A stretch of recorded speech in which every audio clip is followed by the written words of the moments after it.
Spirit, be here with me.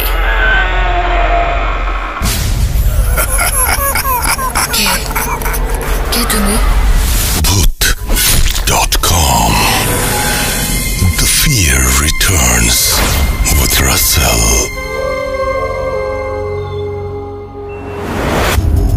Welcome back. আমাদের email address russell.booth.com@gmail.com। আমাদের Facebook page হচ্ছে www.facebook.com/russell.shatin। আপনাদের ঘটনার অপেক্ষায় আমরা জানাতে চাই যে আমরা প্রতিনিয়তই ঘটনা কালেক্ট করার চেষ্টা করছি। ঘটনা আপনারা যদি পান অবশ্যই আমাদের পাঠিয়ে দেবেন, ইমেল করে জানাবেন। আপনাদের ঘটনা যদি সিলেক্টেড হয় ডেফিনেটলি সেই ঘটনা আমরা পড়ে শোনাবো। যাদের অনেকের ঘটনায় পাইপলাইনে আছে আপনারা একেবারেই ভাববেন না যে আপনার ঘটনা সিলেক্টেড হয়নি, এরকম কোনো ব্যাপার না। দ্বিতীয়বার পাঠানোর দরকার নেই। আপনি প্রথমবার পাঠিয়েছেন মানে এই ঘটনা আমার কাছে আছে এবং সেই ঘটনাটি আমরা প্রচার করব।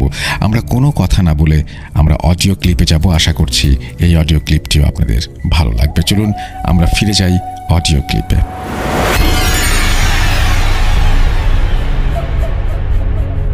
আসসালামু আলাইকুম রাসেল ভাই, আমি রাফিয়া। আমি নারায়ণগঞ্জ থেকে বলতেছি। জানি আপনি ভালো দলেই থাকেন, তাই আর জিজ্ঞেস করলাম না। আমি সরাসরি আমার মূল ঘটনায় চলে যাচ্ছি। এখানে আমি আমার পরিচয়টা গোপন রাখতেছি রাসেল ভাই। আমি রাফিয়া, আমার বাসা নারায়ণগঞ্জ। আমি আজকে একটা ঘটনা বলবো যেটা আমাদের লাইফে ঘটে গেছে। ঘটনাটা হচ্ছে 1998 সাল। তখন আমার আম্মু প্রেগনেন্ট ছিল। আর তখন আমার একটা বোন পেটে ছিল 8 মাসের সময়। তো একদিন আমি হচ্ছি ছোট, আমার বড় বোন পেটে ছিল, সব আমি হইনি। এটা আমার আম্মুর কাছ থেকে শোনা। পরে আমার আম্মু দুধ জাল দিতে গেছে। ওই সময় আমাদের রান্নাঘরটা একটু দূরে ছিল। দুধ জাল দিতে গেছে তখন আমাদের বাড়ির পাশে আমাদের রান্নাঘরের সামনাসামনি একটা তুলা গাছ, শিমুল তুলা গাছ ছিল। তো আমার আম্মু দুধ জাল দিতে হঠাৎ ওই গাছের দিকে তাকাইছে, দেখে ফার্স্টে শুনে একটা বাচ্চা কান্না করতেছে। তো আম্মু ভাবতেছে, তখন রাত্রে 10টা বাজে, যে এত রাত্রে বাচ্চা কোথেকে আসবো। তো আম্মু আবার হঠাৎ করে তাকাইছে, দেখে তুলা গাছের একদম আগায় উপরে একটা বাচ্চা, ছোট বাচ্চা, হয়তো 3-4 মাস বাচ্চা কান্না করতেছে। আম্মু বসে গেছে এত রাতে গাছের উপরে একটা বাচ্চা কান্না করতেছে, এটা কিভাবে সম্ভব। আম্মু ভয়ে দুধ ফালায় রেখেই ঘরে চলে গেছে। তো ওই সময় কিছু হয় নাই। পরে দিন যায়, আম্মু একটু অসুস্থ, একটু সিক হয়ে যায়। পরে 9 মাসের সময় আমার আম্মু ডেলিভারি হয়। আমার বোন একটু অসুস্থ ছিল। পরে একদিন রাতের বেলা আমাদের ঘরের বাহির থেকে শুনতেছে গরুর হাড্ডি খাইলে যেমন সুন্দর হয় কর্মর করে, এমন মনে হইতেছে কেউ গরুর হাড্ডি চাপাইতেছে। তো আমার আম্মু বলতেছে যে এত রাতে ঘরের বাইরে হাড্ডি চাপাও কি? পরে এটা বলার সাথে সাথে হাড্ডি চাপানোটা সাউন্ড অফ হয়ে যায়। পরে ওই দিনই আমার বোন অনেক কান্না করতেছিল রাতের বেলা, কান্না থামতেছিল না। পরে আম্মু ফোন দিতেছে, কোনো কাজই হইতেছে না। পরে সকাল হয়েছে, আস্তে আস্তে আমার বোনের শরীরটা একদম নীল হয়ে গেছে। হওয়ার পর আমার আব্বু তো ভয় পেয়ে গেছে যে কি হইলো, হঠাৎ রাতে এরকম একটা জিনিস। আর এখনই ওরা তো খারাপ অবস্থা, একদম যেমন পুরো শরীর নড়তেছে না, শুধু একটু বুকে একটু নড়াচড়া করতেছে, আমার হার্ট নিঃশ্বাস নিতেছে, একটু বুকটাই নড়তেছে। তো তাড়াতাড়ি ডাক্তার কাছে নিতে যাইবো এমন সময় আমার বোন মারা যায়। তো আমার বাড়িতে অনেক কান্নাকাটি, অনেক অবস্থা। এর আগে আমাদের 2টা ভাই বোন মারা গেছে, এবার 3 নাম্বার বোন। তো তো আম্মু একটু আর কি মেন্টালি আর কি হয়ে যায়, আর কি অসুস্থ হয়ে যায়। পরে একদিন এরকম করতে করতে আর কি 4-5 বছর যায়, যেমন 4-5 বছর যায়, 4-5 বছর না 2-3 বছর হইব। যাওয়ার পর একদিন 2003-এ আর কি আম্মু কনসিভ করে। আমি ওনার পেটে আসছি, আম্মু কনসিভ করে। আম্মু তো ভয় পাইতেছে যে এর আগেও 3টা বাচ্চা মারা গেল, এখন যদি 4 নম্বর বাচ্চাটা এরকম হয় পরে কি হইল। পরে আর আম্মু আমার দাদির বাসায় না থেকে আমার নানুর বাসায় চলে গেছে। আমার নানুর বাসা আবার দূরে, আমার নানুর বাসায় চলে গেছে। তো আব্বু আবার ওইখানেই রাখছে। আব্বু বলতেছে যে বাচ্চা যতদিন বড় না হইব ততদিন এই বাসায় আসার দরকার নেই, বাসায় প্রবলেম যেহেতু হইতেছে, এর আগে 3টা বাচ্চা মারা গেছে, তো এই বাসায় আসার দরকার নেই। পরে আম্মু চলে যায়। আম্মু চলে যাওয়ার পর দিন যায়, এবার কোনো সমস্যা হয় না। পরে আমি যখন হয়েছি তখন আর কি আমার 2-3 মিনিট আমি কোনো আর কি আমার নড়াচড়া ছিল না। যেমন মনে হয় আর কি যে আর কি বাচ্চা যে সময় হয় একটা চিৎকার দেয় কিংবা নড়াচড়া করে, আমি নাকি 2-3 মিনিট কিছুই করিনি, মুভি করিনি।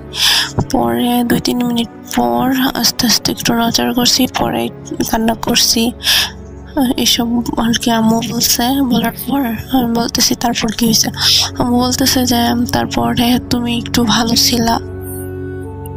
পরে একদিন আপনার তখন আমার 4 বছর বয়স, আমি অনেক সিক হয়ে যাই। যার পর কি আমার নানুর বাসায়, আমি নানুর বাসার এলাকার নাম বলতেছি না, পরে আমার নানুর বাসার ওইদিকে আপনার একটা হুজুর, একটু বৃদ্ধ বয়স, কিন্তু অনেক সবাই অনেক চিনে আর কি, এক নামেই চিনে, তাই নাম বলতেছি না। পরে ওইখানে আর কি আমার আন্টি নিয়ে যাওয়ার পরে আমার হুজুর দেখে বলতেছে এই মেয়ের সাথে তো জিনের আসর আছে। বলতেছে এত ছোট বাচ্চার উপরে জিনের আসর। তো বলতেছে হ্যাঁ, এটা আমার আগেও তো 3 জন ভাই বোন মারা গেছে, হ্যাঁ, তো এটা ওদের ওই বাসা থেকেই আসছে।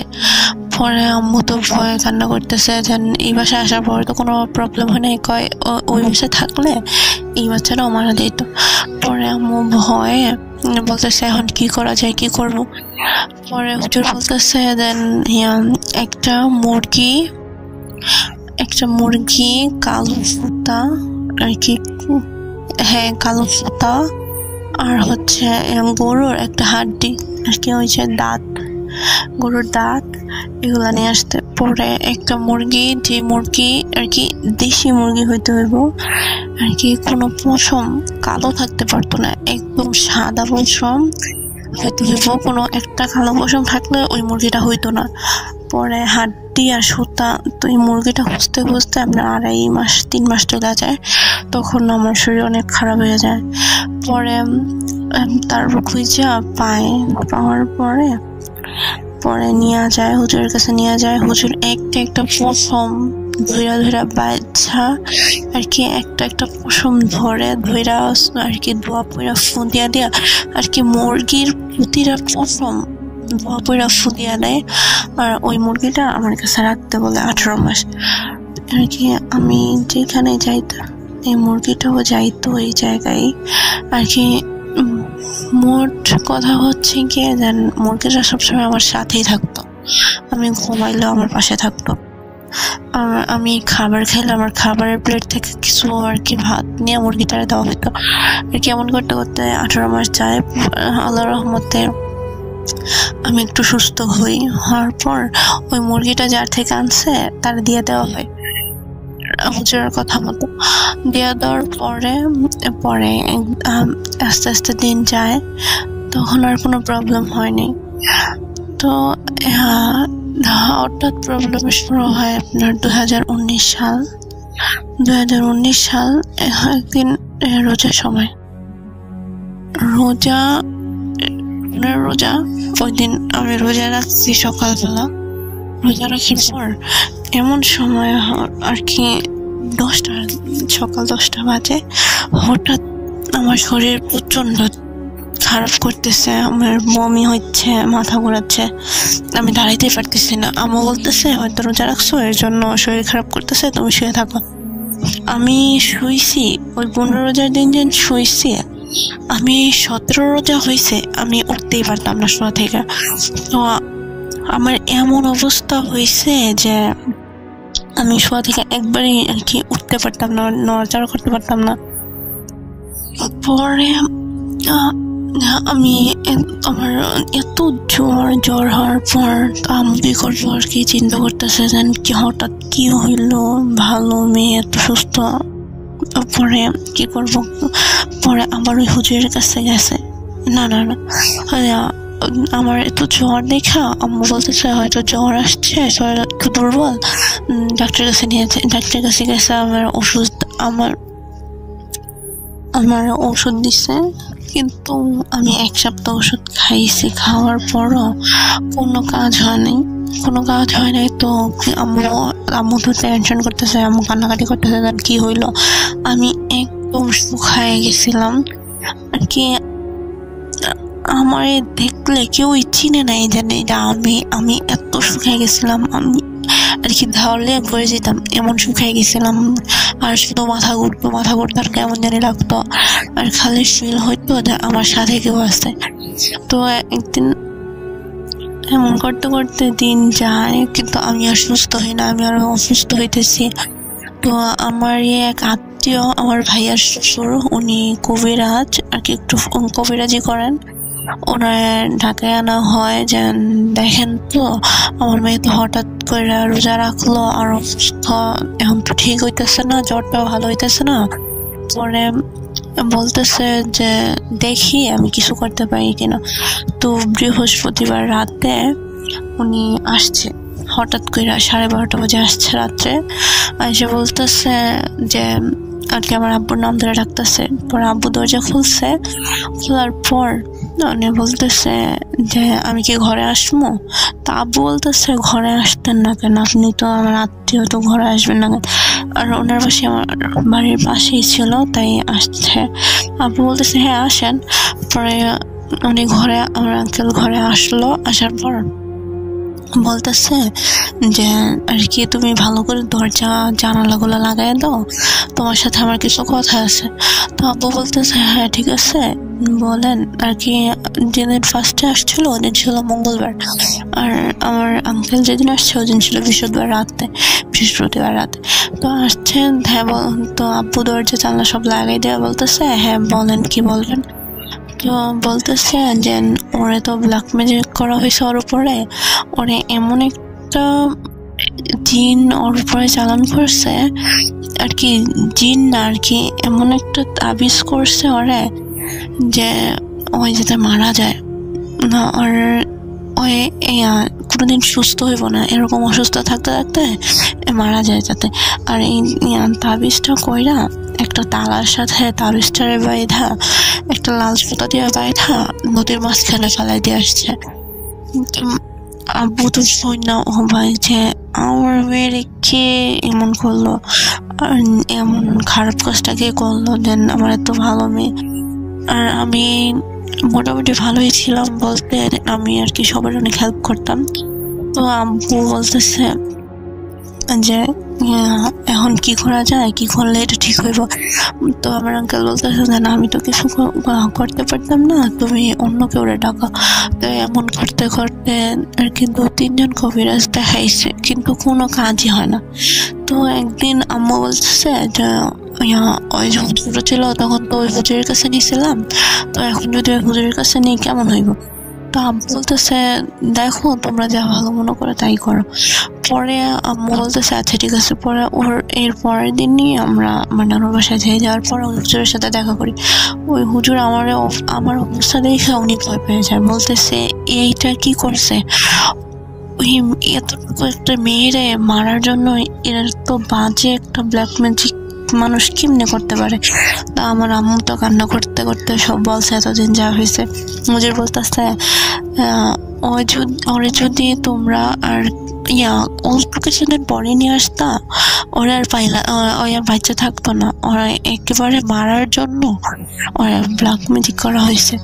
পরে আম্মু কান্না করতেছে, হুজুর বলতেছে আমি এটা ঠিক করতে পারবো, কিন্তু আমি ঠিক করলেও এটা আবার করবে। কিন্তু ওই সময় আর কি এখন যে করা আর কি, এখন যেভাবে করছে ব্ল্যাক ম্যাজিকটা, তখন আর এতটা আর কি বেশি হইব না, তখন হইব কিন্তু এত বেশি না আর কি আমার উপরে যে ব্ল্যাক ম্যাজিকটা করছে। পরে হুজুর বলতেছে যে তোমরা যাও, তোমরা বের হও, ওরা এখানে বসে রাখো।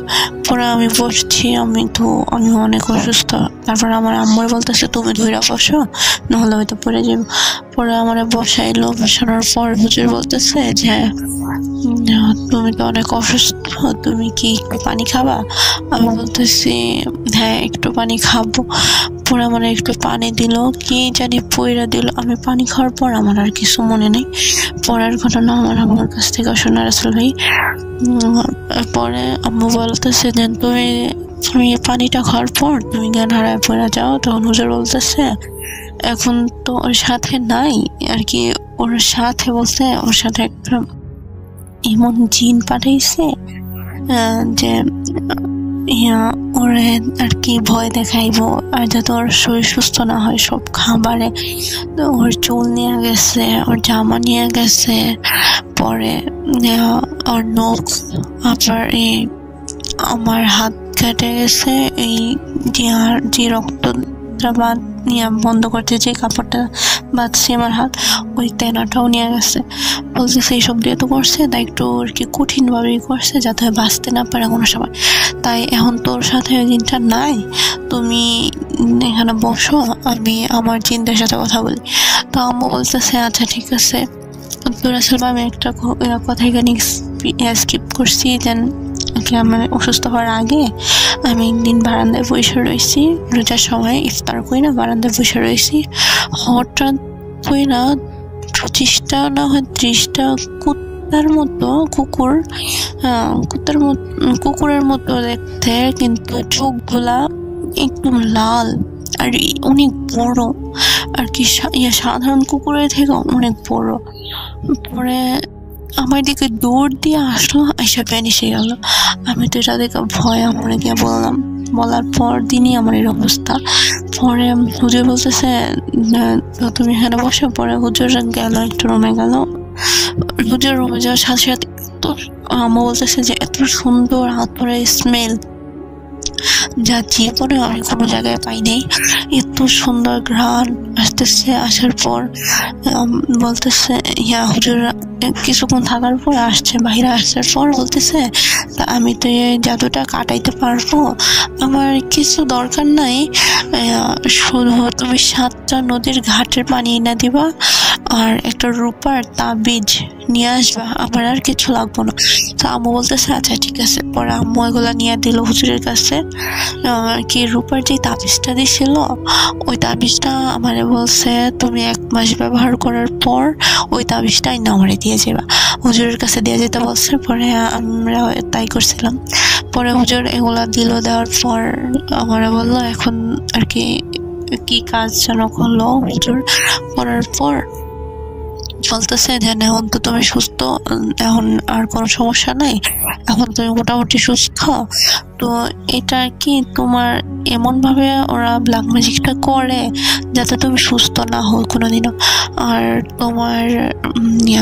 তোমার আবারও করতে পারে।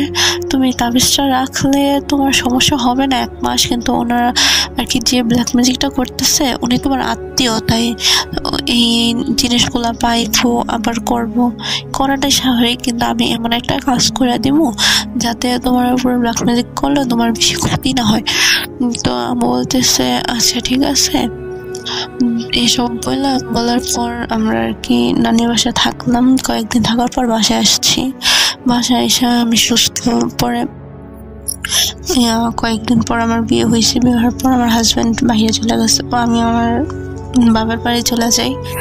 যাওয়ার পর হঠাৎ আবার আমার শ্বশুর বাড়িতে ঝামেলা শুরু হয়। আর কি আমার রাখবো না, আমার হাজব্যান্ড অন্য জায়গায় বিয়ে দিব। এগুলো আমি বলতেছি হঠাৎ কি এমন হইলো যে আমার রাখবো না, আমার অন্য আরেক জায়গায় ওনারা বিয়ে দিব। তো বলতেছে না আমার রাখবোই না। পরে এগুলো ঝামেলা করতেছে। পরে আমি হুজুরে কল দিছি যে হুজুর আমার শ্বশুর বাড়িতে তো এইসব হইতেছে। হুজুর বলতেছে যে তোমার আবার ব্ল্যাক ম্যাজিক করছে, দাদা তুমি শ্বশুর বাড়িতে না যাও। তো আমি বলতেছি এখন কি করবো? বলতেছে যে কোনো কিছু করার দরকার নেই, তুমি তোমার কি হাজবেন্ডের তোমার কথা রাখো, তাহলে আর কোনো সমস্যা হবে না। তো আমার হাজবেন্ড তো আমার কথায় কি শুনবো, উনি ওনার বাবা মার কথায় বলতেছে আমার আব্বু আম্মু যা বলবো আমি তাই করবো। আমি ওনারা বুঝায় বলার পর উনি বলতেছে আচ্ছা ঠিক আছে দেখি আমি কি করতে পারি। তো আস্তে আস্তে এসব ঝামেলা হচ্ছে, কিন্তু এখনো হচ্ছে রাসেল ভাই, এখনো এই বিষয়গুলো হচ্ছে। এখনো আমি ফিল করি আমার সাথে কেউ আছে। আমি ঘুমাইলে রাতে আমার ভালো মতো ঘুম হয় না, আমি ফিল করি আমার পাশে কেউ বসে রয়েছে, আমার দিকে কেউ ডাকায় রয়েছে। রাসেল ভাই এখনো ফিল করি। আর এখনো আমার শ্বশুর বাড়িতে সমস্যাটা চলতেছে, আমার একটা বাচ্চা আছে, এখনো চলতেছে। তো বলছে আমি যতদিন বাঁচবো উনি করবই, উনি এই ব্ল্যাক ম্যাজিক করবে আমার উপরে। আর কি উনি আমার ভালো থাকতে দেখতে চায় না, আমাদের সম্পদের জন্য এরকম করতেছে। উনি আর কেউ না, আমার নাকি কাকি, আমার আপন কাকি, আমার আব্বুর আপন ভাইয়ের বউ, উনি করছে কাজটা। তো রাসেল ভাই আমি আমার পরিচয়টা গোপন রাখছি, কারণ এইসব ঘটনা তো আমাদের বাড়ির সবাই জানে। যদি আপনার ভূত এফএম তারা যদি শুনে আমি আমার নাম ঠিকানা বলছি তাহলে তো সমস্যা হইতে পারে, তাই আর কি আমার নাম ঠিকানা আমি গোপন রাখলাম রাসেল ভাই। তো এখানে আমি আমার ঘটনাটা শেষ করছি।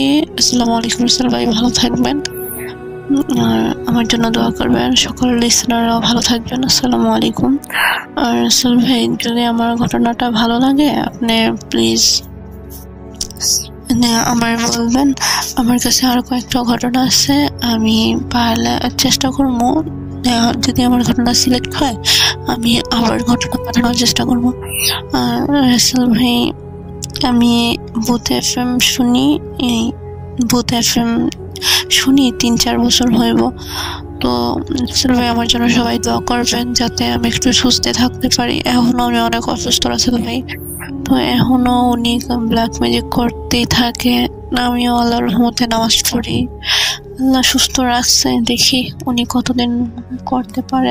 আল্লাহ আমার সাথে আছে, তাই আমি সুস্থ থাকবো ইনশাল্লাহ, আল্লাহর উপর ভরসা আছে। তো রাসেল ভাই ঘটনা যদি ভালো লাগে শেয়ার করবেন। তো ভালো থাকবেন। আসসালামু আলাইকুম রাসেল ভাই।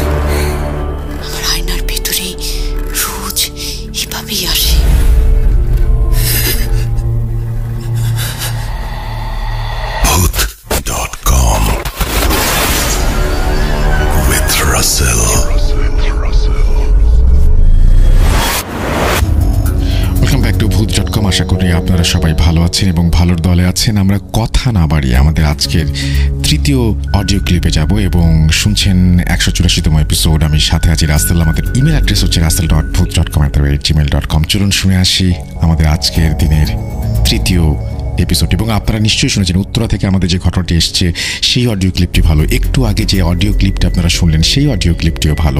এবং আমি ধন্যবাদ জানাই যারা আমাদেরকে ঘটনাগুলো পাঠিয়েছেন তাদেরকে। এবং আমরা দেখি এখন একটা অডিও ক্লিপ, সেটি কেমন হয়। সাথেই থাকুন।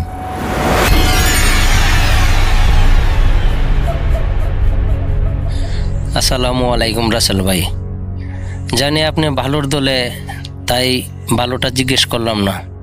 তো আমি ইনশাল্লাহ আপনাদের দোয়ায় ভালো আছি। আমি আপনাদের ভূত এফএম তেমন একটা বেশি একটা শোনারই হয় না, ভাগ্য নাই। কারণ আগে তো রেডিও মাধ্যমে শুনতে পারতাম, কিন্তু এখন তো আমার অ্যান্ড্রয়েড সেট নাই বিদায় আমি আমার ছোট ভাইয়ের কাছে সেদিন শুনলাম আপনি আবারও boat.com চালু করছেন। তাই আমার নিজস্ব একটা ঘটনা শেয়ার করার জন্য আমি ছোট ভাইরে বললাম। তখন ছোট ভাই তাতে রাজি হলো। রাজি হওয়ার পূর্বে আমি ছোট ভাইকে দিয়ে আমার অডিও ক্লিপ আপনার কাছে পাঠানোর জন্য অনুরোধ করলাম। তো যাই হোক, আমি কথা এত বাড়াইতে চাই না, আমার ঘটনার দিকে চলে যাই। আমি একসময় বাঁশের বাঁশি বাজাইতাম, বা বাঁশি বাজাইতে আমি খুবই আনন্দ বোধ করতাম। তো আমি প্রথমে যে জায়গায় বাঁশি বাজাইতাম সেটা হলো একটা রুট ছিল, কাঁচা রাস্তা। তখন আমাদের এদিকে পাকা রুট হয় নাই। তো কাঁচা রাস্তার মধ্যে যে আমি বাঁশি বাজাইতাম, বাঁশি বাজানোর পূর্বে এখানে আমার যে এলাকাটা, সেই এলাকাটার নামটা পরিচয় আমি পুরোটাই দিয়ে দেব। কারণ আমি যেহেতু ঘটনা সত্য বলি বা সত্য কথা বলতেছি, সেটাই সত্য। আমার জেলা ময়মনসিংহ, থানা তারাকান্দা, ইউনিয়ন 4 নং গালাগাঁও, গ্রাম কানুহারি। আমার নাম ডাকনাম মুন্না আব্দুল মান্নান তালুকদার। যাই হোক, তখন ওইখানে আমাদের এলাকাতে বাঁশি বাজানোর পূর্বে পার্শ্ববর্তী লোকের একটু সমস্যা হয়। সেজন্য আমার বাড়িতে আমার অভিভাবকদের কাছে ওনারা রিপোর্ট দেন। কিন্তু রিপোর্ট দেওয়ার পূর্বে ক্রমশ আমি তাদের কথা তেমন একটা গ্রাহ্য করি না, কারণ আমি ছোটোবেলা থেকে একটু উগ্র মেজাজি। আর আমরা একটু প্রতাপশালী হওয়ার পূর্বে আমাকে সরাসরি তারা কেউ কিছু বলতে পারে না। যাই হোক, তো বাড়ির চাপে আমি ওখান থেকে বাঁশি বাজানি বন্ধ দিলাম। বাঁশি বাজানো বন্ধ দেওয়ার পূর্বে কোথাও বাঁশি বাজানোর যেহেতু নির্দিষ্ট জায়গা পাচ্ছিলাম না, তখনই আমাদের এলাকার একটা পুরনো জঙ্গল, সেই জঙ্গলটা হলো, আমরা সবাই ছোটবেলা থেকে বলা হয় যে এটা রুস্তুমের জঙ্গল, রুস্তুমের বিটা। রুস্তুমের বিটা এই নামে পরিচিত, এটা সবাই চিনে আমাদের এলাকার। যাই হোক না কেন, তখন আমি ওই এলাকাতে, ওই জঙ্গলে, আমি পাশেই একটা তাল গাছ আছে, ওই তাল গাছের নিচে বসিয়ে বাঁশি বাজাইতে শুরু করলাম। হঠাৎ একদিন, হয়তো আমরা যেহেতু গ্রামের ছেলেপেলে, যদিও শিক্ষাযোগ্যতা থাকে, তবুও আমরা যেহেতু জাতি মুসলমান, এতটা আমরা গুরুত্ব দিই না। তো আমি পরের দিন জানতে পারলাম যে তারা এটা অমাবস্যার রাত ছিল। আচ্ছা, যাই হোক, অমাবস্যার রাত থাকার পরেও আমি তো রাত্রে তো আর জানি না অমাবস্যা। পরের দিন আমার সাথে বাড়ি যেহেতু হিন্দু বাড়ি, তো আমরা জানতে পারলাম, দাদু, আমার এক দাদু আছে, উনি আমার মায়ের সাথে বলতেছে যে কালকে হিন্দু বাড়ি, এই হিন্দু বাড়ির মহিলা বলতেছে যে কালকে অমাবস্যা গেছে। আচ্ছা, যাই হোক, তো আগের দিন রাত্রে যে ঘটনাটা ঘটলো সেটা হলো, আমি প্রায় সময় যেহেতু এখানে বাঁশি বাজাই, তো সিম্পলি কোনো প্রবলেম হয় না। তো মানুষ আগে বলতো যে এই জঙ্গলটা খুবই বিপজ্জনক এবং কি খুবই ভয়ঙ্কর। সেটা আমি তেমন একটা বিশ্বাস করি নাই। আর বিশ্বাস করি নাই যে সেটা বলবো না, কারণ এর আগেও আমার এক ফুফাতো ভাইয়ের সাথে একটু ঘটনা ঘটছিল। আছে, যাই হোক, সেদিকে না যাই, সেটা আমি অন্য একদিন শেয়ার করব।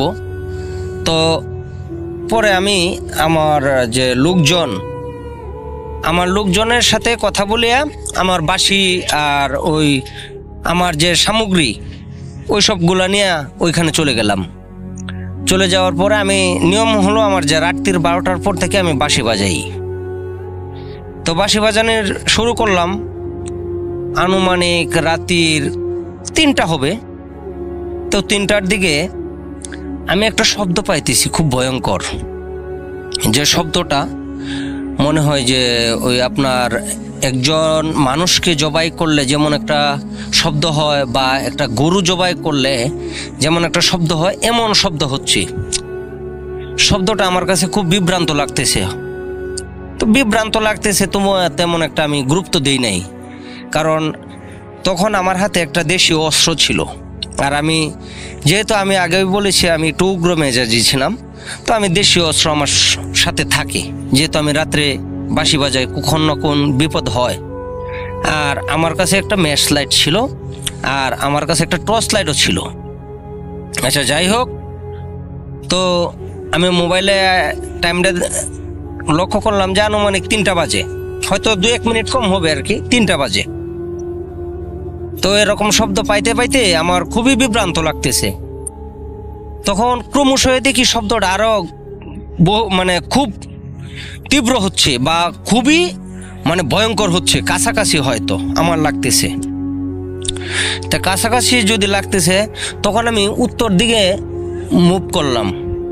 মুভ করার পরে ফিরে দেখি, আসলে এটার জন্য আমি প্রস্তুত ছিলাম না দেখার জন্য, তবু আমাকে সেটা দেখতে হলো।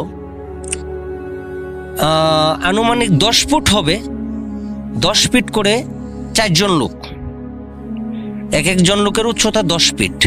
তো 4 জন লোক একটা লাশের খাটিয়া নিয়ে দাঁড়ায় রয়েছে, আর তাদের পরনে ছিল শুধুই সাদা কাপড়। তো আমি ভাবলাম, এত রাত্রে এখানে জানাজা দিব বা এত উঁচু লোক আমাদের এলাকায় তো কখনো দেখি নাই। তো না দেখার পূর্বে আমি চিন্তা করতেছি লোকটি কে।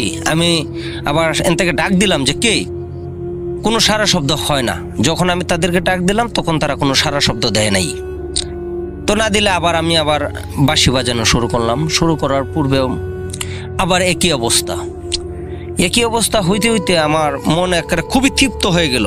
আমি খুবই মাথা গরম হয়ে গেল, যে খুব মাথাটা এতই গরম হয়েছে যে আমি পাইলে হয়তো আমার হাতের তরবারি দিয়ে আমি তাকে কূপ দিতে প্রস্তুত, এরকমই মেজাজ গরম।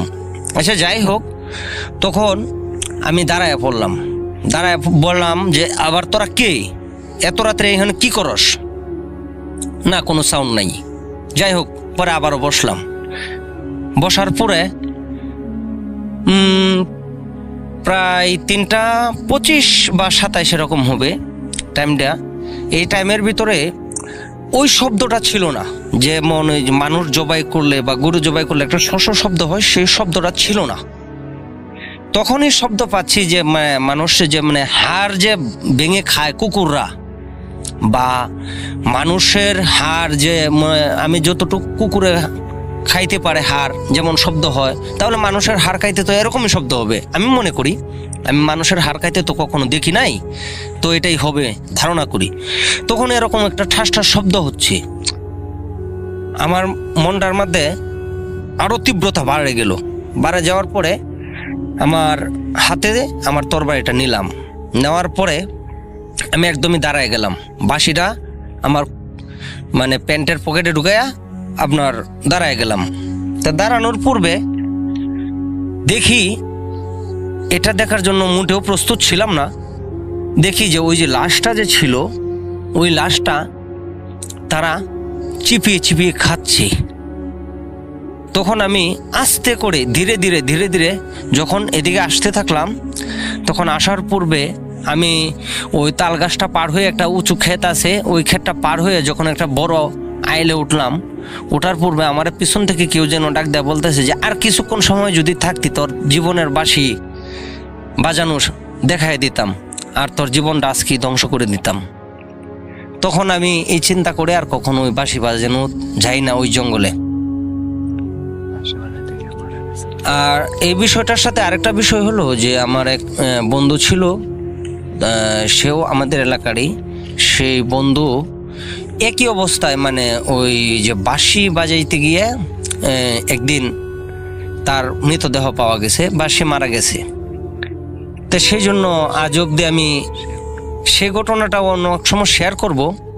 যাই হোক, এত কিছু বলার দরকার নাই, শর্টকাটে কথা বললাম। এখন আমি বাঁশি যেহেতু বাজাই না, কারণ এর পরে আরো কিছুদিন বাজাইছি বাঁশি, কিন্তু পরবর্তীতে বাড়ির থেকে বা বিভিন্ন চাপে আমি আর এখন বাঁশি বাজাই না। তবেও বাঁশি আমি আবারও মন চাইলে একটু বাজাই। তো বাঁশি ভবিষ্যতে বাজানোর নেওয়া আছে টুকিটাকি, হয়তো হালকা পাতলা বাজাইতে পারি। যেহেতু আমরা গ্রামের ভাষায় কথা বলছি, তো এইসব জায়গাতে আমি যাই না। তো আমি মনে করি যারা বাঁশি বাজায় বা যারা বাঁশি বাজানোর ইচ্ছা আছে তারা যেন গভীর কোনো জঙ্গলে বা গভীর কোনো জায়গা নির্জনে যেন একা বাঁশি বাজাইতে না যায়, তাহলে আমার মতো বিপদের সম্মুখীন হইতে পারবে। এরই পাশে আমার সাথে আরও অনেক ঘটনা ঘটছে। এই ঘটনা যদি আমার সিলেক্ট হয় তাহলে জানাবেন, আর কখন জানাবেন, কিভাবে জানাবেন, ইমেলের মাধ্যমে আমাকে জানিয়ে দিবেন আমার ছোট ভাইয়ের মাধ্যমে। যদি আমার এই ঘটনা সিলেক্ট হওয়ার পরে ভবিষ্যতে আরও আমার সাথে অনেক ঘটনা ঘটেছে, আমি সেগুলো শেয়ার করব। ধন্যবাদ রাসেল ভাই, ভালো থাকেন, আল্লাহ হাফেজ।